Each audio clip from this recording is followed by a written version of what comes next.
Le concept de la racine carrée donne existence à de nouveaux nombres dont on n'était pas familier avant.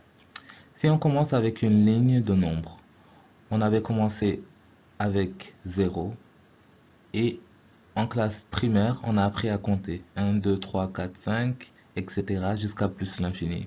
Et ces nombres-là, on les a appelés les nombres entiers naturels. Ils sont positifs, ils sont ronds, on les comprend comme il faut. Après ça, on a développé les nombres et on a trouvé l'équivalent négatif des nombres entiers naturels. Moins 1, moins 2, moins 3, etc.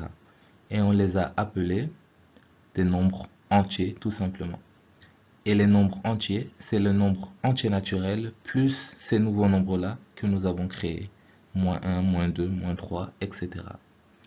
Ensuite, vers la classe de cinquième, on a appris qu'entre 0 et 1, il pouvait exister un nombre, par exemple 1 demi, ou bien entre 1 et 2, il existe un nombre, par exemple 5 quarts, et qu'entre tous les nombres entiers naturels, il existe des fractions qui complètent l'ensemble des nombres, et que ces nombres existent dans les deux sens, dans le sens positif tout comme dans le sens négatif.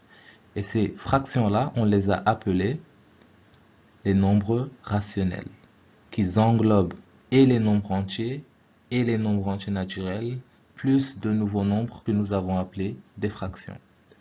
Et enfin, avec les racines carrées, on a introduit de nouveaux nombres. Racine de 2 par exemple, racine de 7, racine de 14 et racine de 20. Et de l'autre côté, leur équivalent négatif forme de nouveaux nombres qui s'appellent des nombres réels et qui englobent les nombres rationnels plus de nouveaux nombres qui sont irrationnels, c'est-à-dire qui ne peuvent pas s'écrire sous forme de ratio. Et ainsi, on a écrit ou bien on a complété l'ensemble des nombres grâce aux racines carrées.